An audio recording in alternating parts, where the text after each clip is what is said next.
ನಮಸ್ತೆ ಫ್ರೆಂಡ್ಸ್. ಇವತ್ತಿನ ಒಂದು ವಿಡಿಯೋದಲ್ಲಿ ಏನಂತಂದ್ರೆ ನಾವು ಟ್ರಾನ್ಸ್ಫಾರ್ಮರ್ ಅಂದ್ರೆ ಏನಂತ ತಿಳ್ಕೊಳ್ಳೋಣ. ಆಮೇಲೆ ಅದರಲ್ಲಿ ಬರ್ತಕ್ಕಂತಹ ಏನೇನು ಕಾಂಪೋನೆಂಟ್ಸ್ ಇದೆ, ಆ ಒಂದು ಪಾರ್ಟ್ಸ್ ಏನಂತಂದ್ರೆ ಫಂಕ್ಷನ್ ಏನಿದೆ ಅಂತ ಸ್ವಲ್ಪ ನಮಗೆ ತಿಳಿದ ಮಟ್ಟಿಗೆ ನಾನು ಇಲ್ಲಿ ಎಕ್ಸ್ಪ್ಲೇನ್ ಮಾಡೋಕೆ ಟ್ರೈ ಮಾಡ್ತೀನಿ ನಿಮಗೆ. ಸೊ ನೋಡ್ತಾ ಇದ್ದೀರಾ, ಇದು ಬಂದ್ಬಿಟ್ಟು ಏನಂದ್ರೆ ನಮ್ದು ಒಂದು ಮೇಲ್ ಸೆಕ್ಷನ್ ಕಡೆ ಹಾಕಿರುವಂತಹ ಇದೊಂದು ಟ್ರಾನ್ಸ್ಫಾರ್ಮರ್. ಸೊ ಇದೇನಂತಂದ್ರೆ ಕನ್ವರ್ಟರ್ ಡ್ಯೂಟಿ ಟ್ರಾನ್ಸ್ಫಾರ್ಮರ್ ಅಂತ ಇದನ್ನ ಕರೀತಾರೆ. ಸೊ ಅಂದ್ರೆ ಇದು ಇದ್ರ ಬಗ್ಗೆ ಏನೇನಿದೆ ಅಂತ ಒಂದು ಪಾರ್ಟ್ಸ್ ಬಗ್ಗೆ ತಿಳ್ಕೊಳ್ಳೋಣ ಇವತ್ತು. ಬನ್ನಿ, ಮೊದಲನೇದಾಗಿ ನಾನು ಏನಂತಂದ್ರೆ ಒಂದು ನೇಮ್ ಪ್ಲೇಟ್ ಬಗ್ಗೆ ನಿಮಗೆ ಒಂದು ವಿವರಣೆಯನ್ನ ಕೊಡ್ತೀನಿ ಸ್ವಲ್ಪ. ಅಂದ್ರೆ ಇದೊಂದು ಸ್ಟೆಪ್ ಡೌನ್ ಟ್ರಾನ್ಸ್ಫಾರ್ಮರ್ ಅಥವಾ ಸ್ಟೆಪ್ ಅಪ್ ಟ್ರಾನ್ಸ್ಫಾರ್ಮರ್ ಅಂತಕ್ಕಂಥ ಒಂದನ್ನ ನೋಡೋದನ್ನ ಹೇಳೋಣ ಇಲ್ಲಿ.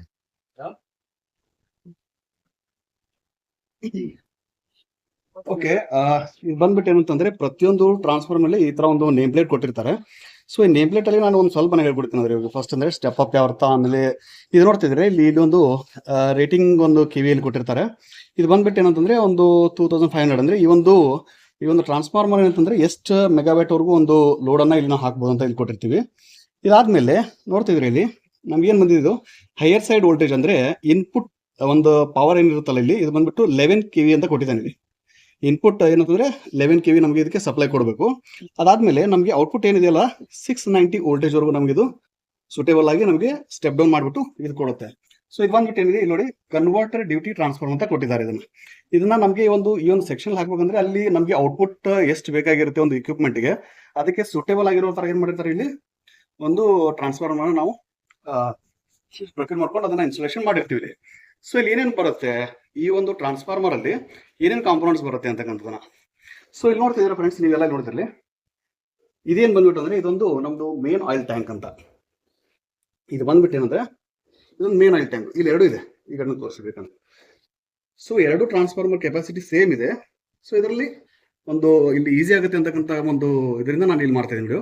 ಇಲ್ಲಿ ನೋಡ್ತಿದ್ರೆ ಎರಡು ಬಂದ್ಬಿಟ್ಟು ಏನಂದ್ರೆ ಇದೊಂದು ಮೇನ್ ಆಯಿಲ್ ಟ್ಯಾಂಕ್. ಇದರಲ್ಲಿ ಇದ್ರ ಒಳಗಡೆ ಏನಂತಂದ್ರೆ ನಮ್ಗೆ ಪ್ರೈಮರಿ ವೈಂಡಿಂಗು ಮತ್ತೆ ಸೆಕೆಂಡರಿ ವೈಂಡಿಂಗು, ಅದಾದ್ಮೇಲೆ ಏನಂತಂದ್ರೆ ಒಂದು ಕೋರ್ ಅಂತ ಬರುತ್ತೆ. ಸೊ ಯಾವಾಗ ನಾವ್ ಏನ್ ಮಾಡ್ತೀವಿ ಅಂತಂದ್ರೆ ಇದು ನೋಡಿ, ಇದೆಲ್ಲ ಏನ್ ಬಂದಿದೆಯಲ್ಲ, ಇದು ಬಂದ್ಬಿಟ್ಟು ಇದೆಲ್ಲ ಏನ್ ಕಾಣಿಸ್ತೆ ಈ ಕಡೆ ಅಂದ್ರೆ 4 ಸೈಡ್ ಅಲ್ಲಿ ಏನ್ ಕೊಟ್ಟಿರ್ತೀವಿ ನಾವು ಇದನ್ನ ಫಿನ್ಸ್ ಅಂತ ಇರುತ್ತೆ. ಇದಕ್ಕೇನಂದ್ರೆ ರೇಡಿಯೇಟರ್ ಅಂತ ಕರಿತೀವಿ ನಾವು ಇದನ್ನ. ಇದೆಲ್ಲ ಬಂದ್ಬಿಟ್ಟು ಏನಂದ್ರೆ ರೇಡಿಯೇಟರ್ ಅಂದ್ರೆ ಇದೊಂದು ಏನಂದ್ರೆ ಒಂದು ಅಟ್ಮಾಸ್ಫಿಯರಿಕ್ ಏರ್ಗೆ ಒಂದು ಎಕ್ಸ್ಪೋಸ್ ಮಾಡಿರ್ತಾರೆ ಅಷ್ಟೇ. ಏನಂದ್ರೆ ಒಂದು ಹೊರಗಡೆ ಅಟ್ಮಾಸ್ಫಿಯರಿಕ್ ಏರ್ ಇಂದ ಇದ್ರ ಒಳಗಡೆ ಏನಿರುತ್ತಲ್ಲ ಆಯಿಲ್, ಅದು ಕೂಲಿಂಗ್ ಆಗೋ ಪರ್ಪಸ್ ಸಲುವಾಗಿ ನಾವು ಏನ್ ಮಾಡ್ತೀವಿ ಇದನ್ನ ಈ ಒಂದು ಫಿನ್ಸ್ ಮುಖಾಂತರ ನಾವು ರೇಡಿಯೇಟರ್ ನ 4 ಜಾಗದಲ್ಲಿ ಇದನ್ನ ಕನೆಕ್ಷನ್ ತಗೊಂಡಿರ್ತೀವಿ. ಈ ಟ್ಯಾಂಕ್ ಏನಿದೆಯಲ್ಲ, ಈ ಟ್ಯಾಂಕ್ಗೆ ಕರೆಕ್ಟ್ ಆಗಿ 4 ಮೂಲೆಯಲ್ಲಿ ಒಂದು ಏನಂದ್ರೆ ಒಂದು ಬಾಟಮ್ ಸೈಡ್ ಮತ್ತೆ ಟಾಪ್ ಸೈಡ್ ಎರಡಕ್ಕೂ ಇದು ಇಂಟರ್ ಕನೆಕ್ಷನ್ ಇರುತ್ತೆ. ಇಲ್ಲಿ ನೋಡ್ತಾ ಇದ್ರ ಸೇಮ್ ಇದೇ ತರನೇ ಇದೇನಿದೆಯಲ್ಲ, ಇದು ಫುಲ್ ಆಯಿಲ್, ಫುಲ್ ಇದೇನಂದ್ರೆ ಟ್ಯಾಂಕ್ ಫುಲ್ ಆಯಿಲ್ ಇರುತ್ತೆ. ಎಲ್ಲಿವರೆಗೂ ನಮ್ಮ ಕಾನ್ಸರ್ವೇಟರ್ ಏನಂದ್ರೆ ಒಂದು 50% ವರೆಗೂ ಏನಂತಂದ್ರೆ ಆಯಿಲ್ ಫಿಲ್ಅಪ್ ಮಾಡಿರ್ತೀವಿ. ಅಂದ್ರೆ ಆ ಲೆವೆಲ್ ಮೇಲ್ಗಡೆ ನಾವು ಫಿಲ್ಅಪ್ ಆಯಿಲ್ ಮಾಡಿದ್ವಿ ಅಂತಂದ್ರೆ ಇದೆಲ್ಲವೂ ಇದೊಂದು ಯೂನಿಟ್ ಏನ್ ಕಂಪ್ಲೀಟ್ ಇದೆಯಲ್ಲ, ಈ ಕಂಪ್ಲೀಟ್ ಯೂನಿಟ್ ಅಲ್ಲಿ ನಮಗೆ ಆಯಿಲ್ ಫಿಲ್ಅಪ್ ಆಗಿರುತ್ತೆ. ಅದು ಒಂದು ಟ್ರಾನ್ಸ್ಫಾರ್ಮರ್ ಆಯಿಲ್ ಅಂತ ಏನ್ ಯೂಸ್ ಮಾಡ್ತೀವಿ ಅದಕ್ಕೆ, ಅದು ಕಂಪ್ಲೀಟ್ ಆಗಿ ಫಿಲ್ಅಪ್ ಆಗಿರುತ್ತೆ.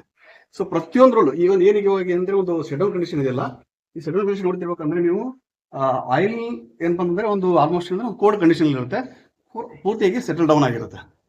ಸೊ ಇದೆಲ್ಲ ಕಡೆನೇ ಆಯಿಲ್ ತುಂಬಿರುತ್ತೆ.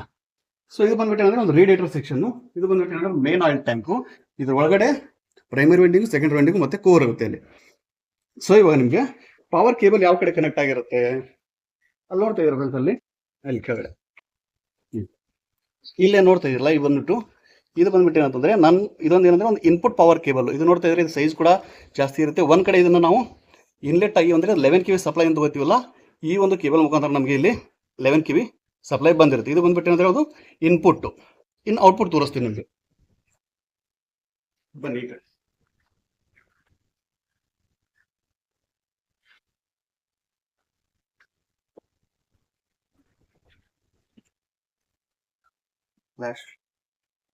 ಸೊ ಇಲ್ಲೇ ನೋಡ್ತಾ ಇದ್ದೀರಾ, ಇದು ಬಂದ್ಬಿಟ್ಟು ಏನಂದ್ರೆ ಫ್ರೆಂಡ್ಸ್ ನೋಡ್ತಾ ಇದ್ದೀರಾ, ಇದು ನಮ್ದು ಔಟ್ಲೆಟ್. ಅಂದ್ರೆ ಆ ಕಡೆ 11 ಕೆವಿ ಸಪ್ಲೈ ತಗೊಂಡು ನಾವು ಈ ಕಡೆ ಏನ್ ಮಾಡ್ತೀವಿ, ಇದನ್ನ 690 ವೋಲ್ಟೇಜ್ ನಾವು ಅದನ್ನ ಡ್ರಾಪ್ ಮಾಡ್ಕೊಂಡು ಸ್ಟೆಪ್ ಡೌನ್ ಆಗಿ ಮಾಡ್ಕೊಂತೀವಿ ಇಲ್ಲಿ. ಸೊ ಗೊತ್ತಾಯ್ತಲ್ಲ ಯಾವ ರೀತಿ ಒಂದು ಇನ್ಪುಟ್ ಪವರ್ ಕೇಬಲ್ಸ್ ಎಲ್ಲ ಹಾಕಿ ಕೊಟ್ಟಿರ್ತೀವಿ. ಆಮೇಲೆ ಈ ಕಡೆ ನಮ್ಗೆ ಬೇಕಾಗಿರ್ತಕ್ಕಂಥ ಇವಾಗ ಕೇಬಲ್ ಸೈಜ್ ನೋಡ್ತಾ ಇದ್ರಿ ನೀವು, ಅದಕ್ಕೆ ಬೇಕಾಗಿರ್ತಕ್ಕಂಥ ಎಕ್ವಿಪ್ಮೆಂಟ್ ಬೇಕಾಗಿರ್ತಕ್ಕಂಥ ಒಂದು ಸೂಟೇಬಲ್ ಕೇಬಲ್ ನ ಇಲ್ಲಿ ಹಾಕೊಂಡಿರ್ತಾರೆ. ಇದಾದ ನಂತರ ನೆಕ್ಸ್ಟ್ ಏನಂತಂದ್ರೆ ಮೇಲ್ಗಡೆ ಟ್ಯಾಂಕ್ ಮೇಲ್ಗಡೆ ಏನೇನು ಇರುತ್ತೆ, ಟ್ಯಾಂಕ್ ಮೇಲ್ಗಡೆ ನೋಡ್ತಿದ್ರೆ ಇದು ಬಂದ್ಬಿಟ್ಟು ಅಂದ್ರೆ ಒಂದು ನಮಗೆ ಎಕ್ಸ್ಪ್ಲೋಷನ್ ವೆಂಟ್ ಅಂತ ಕರಿತೀವಿ ಇದನ್ನ.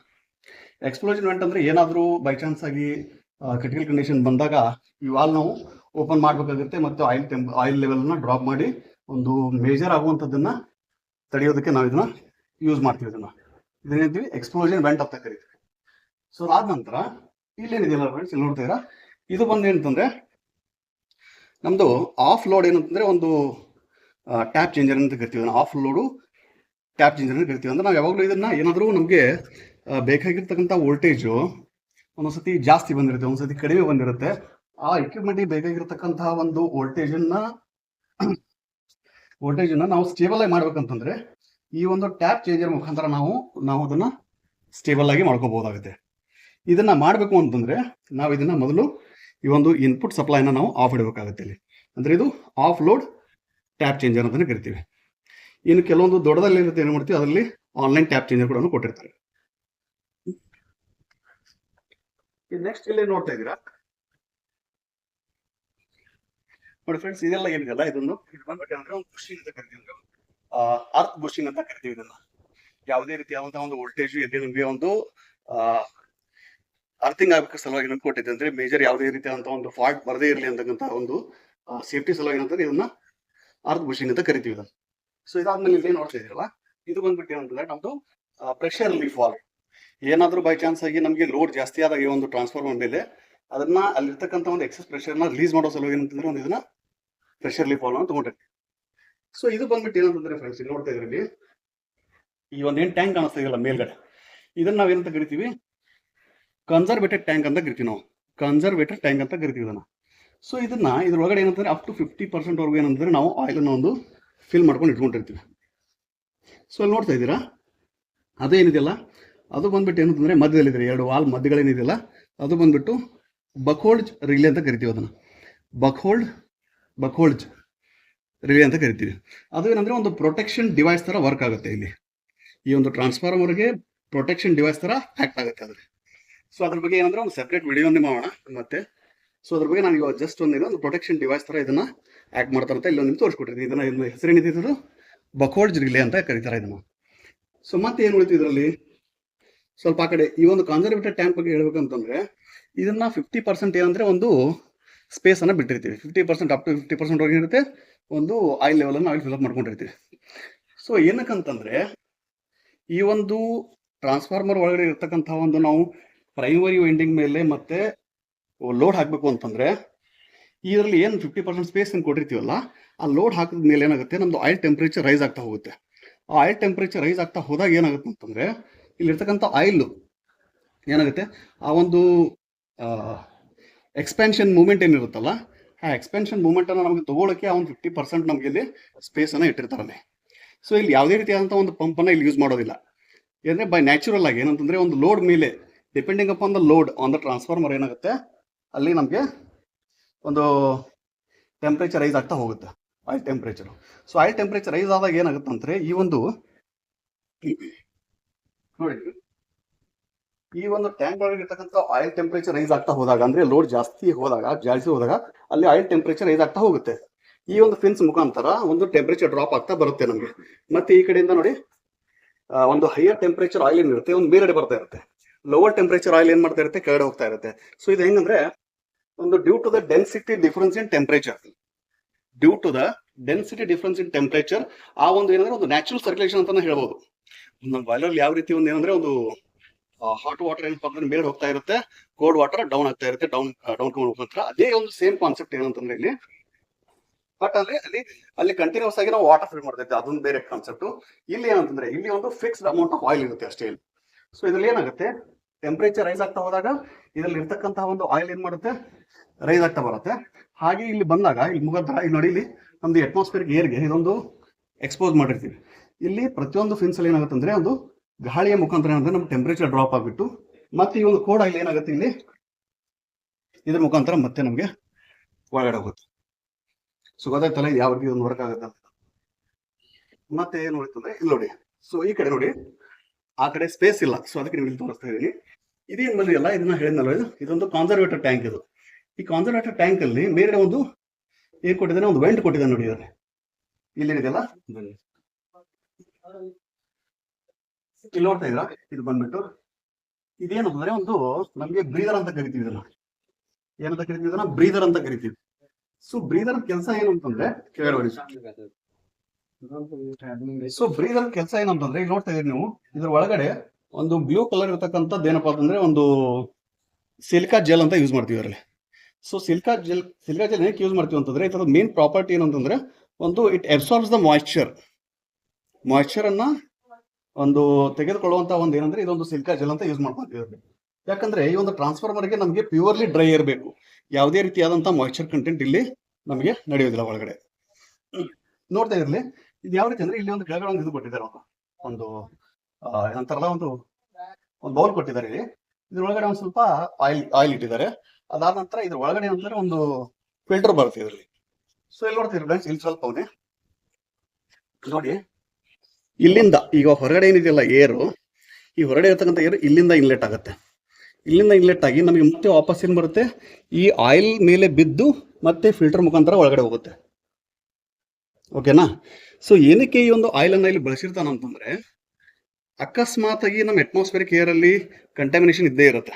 ಒಂದು ಗ್ಯಾಸ್ ಆಗಲಿ, ಆಮೇಲೆ ಆ್ಯಶ್ ಆಗಲಿ, ಅಥವಾ ಯಾವುದೋ ಒಂದು ಕ್ರಿಮಿಕೀಟಗಳಾಗಲಿ, ಅದೊಂದು ಏನಂದ್ರೆ ಒಂದು ಇನ್ಲೆಟ್ ಅಲ್ಲಿ ಬಂದಾಗ ಈ ಆಯಿಲ್ ಒಳಗಡೆ ಟ್ರ್ಯಾಪ್ ಆಗ್ಬೇಕದು. ಅದ್ರ ಸಲುವಾಗಿನೇ ಮಾತ್ರ ಇದನ್ನು ಆಯಿಲ್ ಹಾಕಿರ್ತೀವಿ. ಸೊ ಇದು ತುಂಬಾನೇ ಕಲುಷಿತ ಆದ ತೆಗೆದ್ಬಿಟ್ಟು ಮತ್ತೆ ಹಾಕ್ಬೋದು ನಾವು. ಸೊ ಅದಾದ್ಮೇಲೆ ಒಂದು ಫಿಲ್ಟರ್ ಕೊಟ್ಟಿರ್ತಾರೆ. ಇದೆಲ್ಲ ಆದ್ಮೇಲೆ ಒಂದು ಗಾಳಿ ಏನಿರುತ್ತಲ್ಲ, ಆ ಗಾಳಿ ಒಂದು ಮಾಧ್ಯಮ ಮೇಲ್ಗಡೆ ಹೋಗುತ್ತೆ ಫಿಲ್ಟರ್ ಮುಖಾಂತರ, ಅಂದ್ರೆ ಪ್ಯೂರ್ಲಿ ಡ್ರೈ ಆಗಿಬಿಡುತ್ತೆ. ಮತ್ತೆ ಇಲ್ಲಿರ್ತಕ್ಕಂಥ ಒಂದು ಸಿಲಿಕಾ ಜೆಲ್ಲು ಅಲ್ಲಿ ಇರ್ತಕ್ಕಂಥ ಒಂದು ಗಾಳಿಯಲ್ಲಿ ಮಾಯಿಶ್ಚರ್ ಪರ್ಸೆಂಟೇಜ್ ಇದೆಯಲ್ಲ, ಅದನ್ನ ಕಂಪ್ಲೀಟ್ ಆಗಿ ರಿಮೂವ್ ಮಾಡುತ್ತೆ.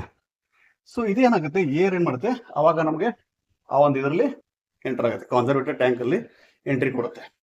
ಸೊ ಅಂದ್ರೆ ಇದರ ಅರ್ಥ ಏನು, ಯಾವಾಗ್ಲಾದ್ರೂ ನಮಗೆ ಅಲ್ಲಿ ಏರ್ ಬೇಕಾಗಿದೆ, ಒಂದು ಸೆಟ್ ಡೌನ್ ಕಂಡೀಷನ್, ನಮ್ಮ ಆಯಿಲ್ ಲೆವೆಲ್ ಡ್ರಾಪ್ ಆಗಿಬಿಡುತ್ತೆ ಇಲ್ಲಿ. ಅವಾಗ ಏನಾಗುತ್ತೆ, ನಾವು ಈ ಹೊರಗಡೆ ಏರ್ ಇರ್ತಕ್ಕಂಥದನ್ನ ಅದು ಸಕ್ ಮಾಡುತ್ತೆ. ಅವಾಗ ಸಕ್ ಮಾಡಿದಾಗ ಏನಾಗುತ್ತೆ, ಆ ಒಂದು ಲೆವೆಲ್ ಅನ್ನ ಅಲ್ಲಿ ಪ್ರಾಪರ್ ಆಗಿ ಮೇಂಟೈನ್ ಮಾಡ್ಕೊಳುತ್ತೆ. ಸೊ ಅದ್ರ ಸಲುವಾಗಿ ಏನಂತಂದ್ರೆ ಈ ಒಂದು ಬ್ರೀದರ್ ಅಂತ ಕೊಟ್ಟಿರ್ತೀವಿ. ಅಂದ್ರೆ ಉಸಿರಾಟವನ್ನು ತೆಗೆದುಕೊಳ್ಳೋದು, ಉಸಿರಾಟವನ್ನು ಬಿಡೋದು ಸಲುವಾಗಿ, ಅಂದ್ರೆ ಇದೊಂದು ಸೇಫ್ಟಿ ಪರ್ಪಸ್ ಇದು ಕೂಡ. ಗೊತ್ತಾಯ್ತಲ್ಲ ಫ್ರೆಂಡ್ಸ್, ಯಾವ ರೀತಿ ಒಂದು ಸಿಲಿಕಾ ಜೆಲ್ ಮೂವ್ಮೆಂಟ್ ಏನಾಗುತ್ತೆ. ಇಲ್ಲಿ ನೋಡ್ತಾ ಇದ್ರ, ಇದು ಬಂದ್ಬಿಟ್ಟು ಏನಂದ್ರೆ ಇದರಲ್ಲಿ ಕೆಲವೊಂದು ನೀವು ಬಣ್ಣನ ಕೂಡ ನೀವು ಅಬ್ಸರ್ವೇಷನ್ ಮಾಡ್ತಾ ಇರ್ಬೋದು. ಕೆಲವೊಂದು ಪಿಂಕ್ ಆಗಿದೆ, ಕೆಲವೊಂದು ಆರೆಂಜ್ ಇದೆ, ಕೆಲವೊಂದು ಬ್ಲೂ ಕಲರ್ ಇದೆ. ಅಂದ್ರೆ ಇದು ಬ್ಲೂ ಕಲರ್ ಇದ್ದಾಗ ಏನಂತಂದ್ರೆ ನಮಗೆ ಪ್ಯೂರ್ಲಿ ಏನಂತಂದ್ರೆ ಅದೊಂದು 100% ಕೆಪಾಸಿಟಿ ನಾವು ಇದಕ್ಕಿದೆ ಅಂತ ಹೇಳ್ಬೇಕು. ಅಕಸ್ಮಾತ್ ಆಗಿ ಇದ್ರ ಕಲರ್ ಏನಾದರೂ ಡೌನ್ ಆಗ್ತಾ ಬಂದ್ರೆ, ಅಂದ್ರೆ ಪಿಂಕ್ ಅಥವಾ ಏನಂದ್ರೆ ಬ್ರೌನು ಅಥವಾ ಇಲ್ಲಾಂದ್ರೆ ಒಂದು ಆರೆಂಜ್ ಕಲರ್ ಬಂದಾಗ ಅದರ ಒಂದು ಅಬ್ಸಾರ್ಪ್ಷನ್ ಕೆಪಾಸಿಟಿ ಕಡಿಮೆ ಆಗಿದೆ ಅಂತಂದ್ರೆ ತುಂಬಾನೇ ಅದು ಹೀರ್ಕೊಂಡಿದೆ ಮಾಯಿಶ್ಚರ್ ಅನ್ನ. ಅದನ್ನ ನಾವು ಏನ್ ಮಾಡ್ಬೇಕಂದ್ರೆ ಒಂದು ಹೀಟಿಂಗ್ ಮುಖಾಂತರ ಮತ್ತೆ ಹೊರಗಡೆ ತೆಗೆದು ಅದಕ್ಕೆ ಒಂದು ಮತ್ತೆ ಚಾರ್ಜ್ ಕೊಡ್ಬೇಕಾಗತ್ತೆ. ಸೊ ಚಾರ್ಜ್ ಕೊಟ್ಟು ಮತ್ತೆ ಅದನ್ನ ನಾವು ಫಿಲ್ ಅಪ್ ಮಾಡಬೇಕು. ಗೊತ್ತಾಯ್ತಲ್ಲ ಫ್ರೆಂಡ್ಸ್, ಯಾವ ರೀತಿ ಒಂದು ಇನ್ನೊಂದಿದೆ, ಸಾರಿ. ಸೊ ಇಲ್ಲೇ ನೋಡ್ತಾ ಇದ್ದೀರಾ, ಇದು ಬಂದ್ಬಿಟ್ಟು ಅಂದ್ರೆ ಮಾರ್ಷಲಿಂಗ್ ಬಾಕ್ಸ್ ಅಂತ ಕರಿತೀವಿ ಇದನ್ನ. ಕೆಲವೊಂದ್ ಕಡೆ ಇದನ್ನ ಏನಪ್ಪ ಅಂತಂದ್ರೆ ಒಂದು ಇಲ್ಲಿ ಒಳಗಡೆ ನೋಡ್ತಾ ಇದ್ದೀರಾ, ವೈಂಡಿಂಗ್ ಟೆಂಪರೇಚರ್ ಇಂಡಿಕೇಟರ್ ಮತ್ತೆ ಆಯಿಲ್ ಟೆಂಪರೇಚರ್ ಇಂಡಿಕೇಟರ್ ಅಂತ ಇಲ್ಲಿ ಕಾಣಿಸ್ತಾ ಇದೆಯಲ್ಲ ಒಳಗಡೆ ಇದೆ ನೋಡಿ. ವೈಂಡಿಂಗ್ ಟೆಂಪರೇಚರ್ ಇಂಡಿಕೇಟರ್ ಮತ್ತೆ ಆಯಿಲ್ ಟೆಂಪರೇಚರ್ ಇಂಡಿಕೇಟರ್ ಅಂತಕ್ಕಂಥದ್ದನ್ನ ಈ ಎರಡು ಒಂದು ನಮಗೆ ಈ ಮೀಟರ್ ಮುಖಾಂತರ ನಮಗೆ ಎಷ್ಟು ಟೆಂಪರೇಚರ್ ಇದೆ ಅಂತಕ್ಕಂಥದ್ದು ನಾವು ರನ್ನಿಂಗಲ್ಲಿ ಕೂಡ ನೋಡ್ಕೋಬಹುದು. ಸೊ ಇಷ್ಟೆಲ್ಲ ಏನಂತಂದ್ರೆ ದಿಸ್ ಇಸ್ ಆಲ್ ಅಬೌಟ್ ಏನಂದ್ರೆ ಒಂದು ಟ್ರಾನ್ಸ್ಫಾರ್ಮರು. ಸೊ ನೀವು ನೋಡ್ತಾ ಇದ್ದೀರಾ, ಇದರಲ್ಲಿ ಏನೇ ಡೌಟ್ಸ್ ಇದ್ರು ನೀವು ಕೇಳ್ಬೋದು. ಮತ್ತೆ ನನಗೆ ಆದಷ್ಟು ಏನಂದ್ರೆ ಮತ್ತೆ ನಿಮಗೆ ಒಂದು ಸೆಪರೇಟ್ ಒಂದೊಂದು ಇಕ್ವಿಪ್ಮೆಂಟ್ ಮೇಲೆ ಒಂದು ಸೆಪರೇಟ್ ಅಂದ್ರೆ ವಿಡಿಯೋ ಮಾಡಿಬಿಟ್ಟು ನಿಮಗೆ ನೆಕ್ಸ್ಟ್ ಟೈಮಲ್ಲಿ ನಾನು ತಿಳಿಸ್ಕೊಡ್ತೀನಿ. ಸೊ ಇಷ್ಟ ಆದಾಗ ಅಂತಂದ್ರೆ ಲೈಕ್ ಮಾಡಿ, ಶೇರ್ ಮಾಡಿ, ಸಬ್ಸ್ಕ್ರೈಬ್ ಆಗೋದನ್ನ ಮಾತ್ರ ಮರಿಬೇಡಿ ಫ್ರೆಂಡ್ಸ್. ಯಾಕಂದ್ರೆ ತುಂಬಾನೇ ಎಫರ್ಟ್ ಹಾಕ್ತಾ ಇದ್ದೀನಿ, ನಿಮ್ಮ ಒಂದು ಮೆಚ್ಚುಗೆ ನನ್ನ ಮೇಲೆ ಇರಲಿ ಅಂತಕ್ಕಂಥ. Okay, thank you.